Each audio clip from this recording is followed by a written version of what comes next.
Okay, One Piece chapter 1119. Now, this one's a bit of a step up. Like I'm not going to hide, I am like a little annoyed that Bonney does seem like she did have some abilities that were similar to Luffy, but it's one of those things like you take it and run with it, and like the dynamics and etc. I take it and just go with it. I'm not going to harp on it like I did last review, but I did think it was bold to open up where you had Stussy and Kaku and they're talking, and Kaku's such a liar. Kaku is such a liar here. So, as they're talking, he's like, just go, Stussy. You said that you know what I'll do next. When Rob Lucci gets here, I won't be able to stop him. And he turns his face and won't look at her. And it looks like he's kind of fighting back tears because how he shaded in. And it's one of those things like, dog, you trying to act like you don't care, but we know that you do. And I don't know, like, it's funny. The reason I call him a liar is when Stussy gets kind of called out, he's like, you didn't think that we were actually friends, did you?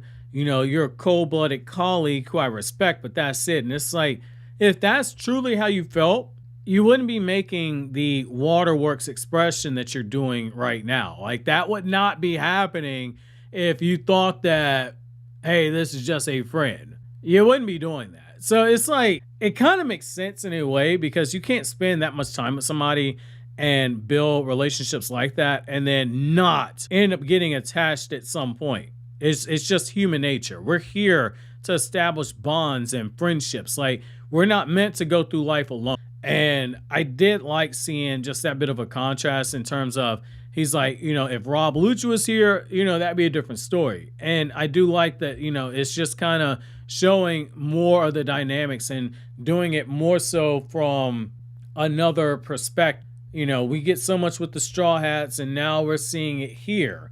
And the other thing I like is how when Oda shifts the focus over and he sees Luffy, and Luffy is sitting there, he's laughing, and him and Bonney are floating in the sky. They got the drum beat going, everyone hears it, the giants are dancing, etc., which that makes sense, just given everything we know about Nika the Sun God. But some of the Marines are going, holy crap, that's the face we see on the poster. That's Luffy's poster. There are two Nikas here. And yeah, Mars, like, yo, fam, screw all that. That's just the age fruit. Don't worry about that. Like, we just need to take them down. And like the way Luffy's handling it, Luffy comes to the conclusion. He's like, okay, I'm going to make myself bigger. I'm going to make myself larger. And the only way that we're going to be able to take down the five elders is we just need to just knock them out. And like, it's the Luffy logic in the sense, like, Luffy, he's a idiot, but when he gets these ideas like this, for as wacky and over the top as they are, there's a moment where they're so simple, they're brilliant. He's telling the Straw Hats, like, hit me with everything that you got. Don't worry about the pain that I'm in. While I am supersized, just hit me. And like, Bonnie's like, are you sure you want us to hit? And Sanji's like, look, fam, we got to do it. Hit them. It's captain's orders. And Franky and Sanji, they're charging up the strongest attacks.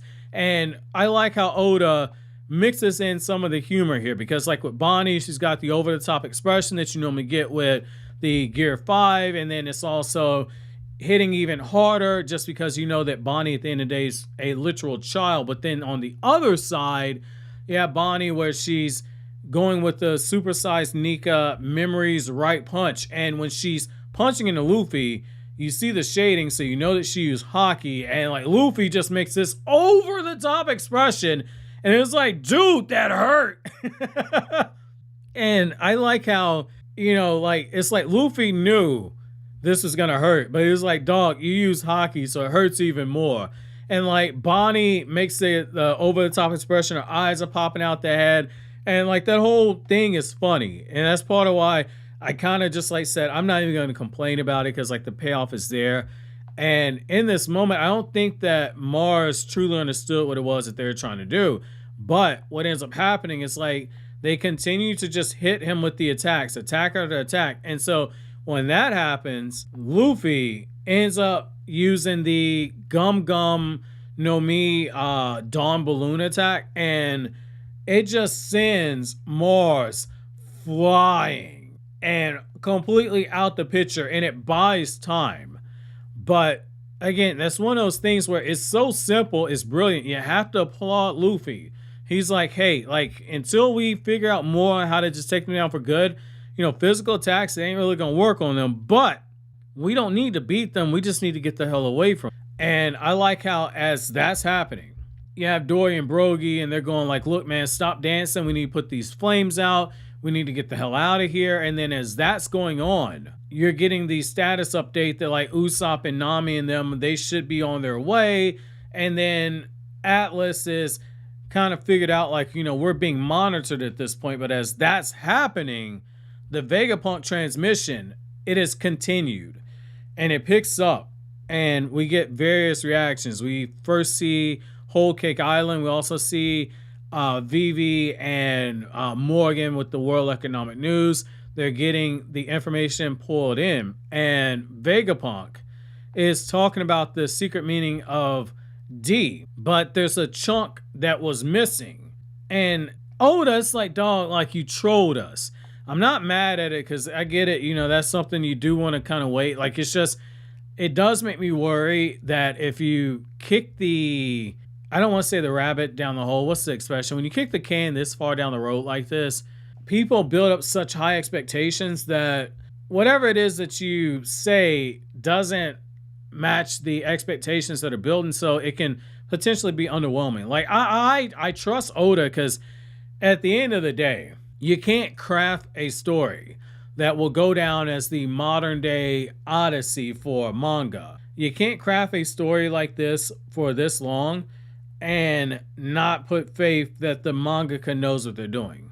Oda's earned that respect. But, just like this is editor brain in me kind of kicking in. Like, I do kind of worry that the reveal of whatever the Will of D is going to be something that is underwhelming. Like, I hope I'm wrong. But the next thing that we get is that we learn that the transmission, it's going to resume because they didn't necessarily stop it. All it did was make a temporary break in the mental waves. And the only way you can really do it is to destroy that transponder snail directly. Like just going straight for the Iron Giant and knocking it offline, it wasn't enough. And Vegapunk is talking. He's like, I hope that the ones that carry the Will of D are the ones that are going to be able to hear this message. Those at the mercy of reason hear the message, and etc. But we don't get the full transmission because Oda just jumps straight forward.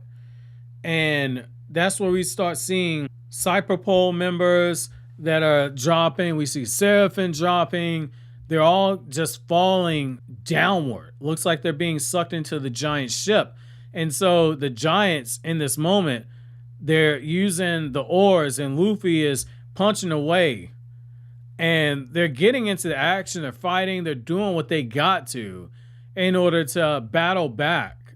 But as this is happening, as all this chaos is going on, I did like that Oda doesn't, allow us to even consider the possibility that Bonney will be able to help out because she's now back in her child form, her true form, because she's run out of energy. So I did like that you can't really use Bonney for an extended period when she's in that pseudo Gear 5 mimic form. I did like that. That was a fair trade-off. But as this is going on, you have Walkery trying to make contact, and the Iron Giant, we learned that his name is EMET. I guess that's what Oda's trying to say. But he emerges, just pops out, and delivers this massive right hook right into Walkery, and he ends up breaking what appears to be one of the tusks. And everyone's completely like, yo, what the hell is going on here? And like Oda left on a big cliffhanger, but it does make me wonder, just looking at like the size of the ship, because even Luffy said it last chapter, this ship is huge. And then you got Walkery and you got the giants, and like Walkery's even taller than the giants. I can tell, okay, we're going to Elbaf, but like, does this mean that the scale of the battle is about to get even larger? That's kind of where like my mind's going now. how's Oda gonna be able to handle battles that are of this scale?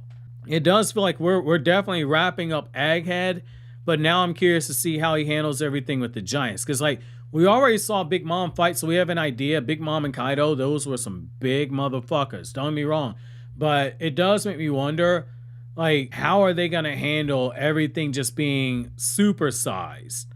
Because by extension, the battles themselves, they have to be even larger than what we saw with Big Mom, in my opinion. Like Big Mom and Kaido, it's got to be several times larger, because this is a whole island of these people now. And I'm like totally curious, like how Oda's gonna pull that off. Like I trust him, but man, this is ambitious as hell right here. This is ambitious. Like One Piece has amazing world building, but even I'm looking at this like, and it's crazy. I'm already thinking ahead. I'm already thinking ahead to what he can do. It just kind of shows you the layers to the world building that he's got. Where even as all this chaos is going on, you know that because we have giants here, that's the next step that we're getting to. And then at the same time, you're already thinking about the next arc while you're still in this arc. And it doesn't mean that like I've lost, or that if you felt this way, that you lost focus and interest in the arc. It's not that. I'm still very much captivated. But it's one of the things where you can tell Oda is putting his foot to the gas for something. And it's almost like a tease that you know that you got to get through this in order to get to the next part. And I don't know, like I'm going to ask my chapter question here, which is going to be, how do you rank Egghead so far in terms of a setup chapter? Not chapter, but setup arc. I kind of feel like this is Oda's best setup arc. And maybe my perspective, again, I might be recency biased, but maybe my perspective is a little different because I'm reading everything in bunches. So I'm not waiting week to week, or I know One Piece goes on breaks at times. So I'm not waiting like say 2-3 weeks at a time. I'm getting to experience this as a binge read, but like binging this, it kind of feels like to me, this might be his best setup arc. But, so always, guys, if you like anything I had to say, don't forget to comment, rate, subscribe, and share. Thank you so much for watching all the way to the end. Have an awesome day, guys.